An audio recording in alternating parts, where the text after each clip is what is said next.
Hi guys, এই দিনটা ছিল আমার কাছে খুব দুঃখের দিন। কারণ আমার বাড়ির তিনটে গোপুসোনাদেরকে আমার দিদির শ্বশুরবাড়িতে রেখে এলাম।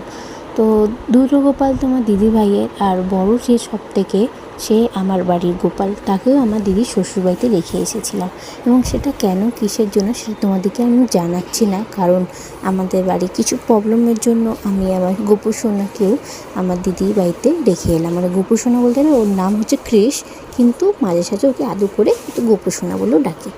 যাই হোক না, তিনটে গোপুসোনাদেরকে ওদেরকে রেডি করে আমার গোপুসোনার জামা কাপড় সব প্যাকিং করে তারপর আমিও রেডিও নিলাম। রেডি হয়ে বাড়িতে সবাইকে টাটা বাই বাই করে অটো করে সোজা চলে গেলাম দিদির শ্বশুরবাড়ির দিকে।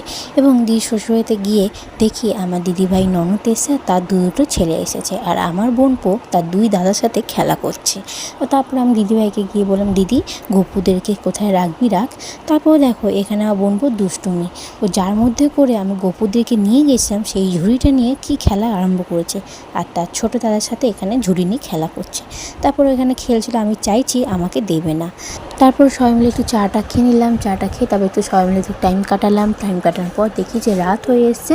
তখন আমি দিদিভাইকে সবাইকে টাটা বাই বাই করে আমি বেরিয়ে গেলাম নিয়ে বাড়ির দিকে। যাই না, চলো আজকের মতো মিনি ব্লগটা এখানে শেষ হচ্ছে। ভালো লাগলে like comment share subscribe, by.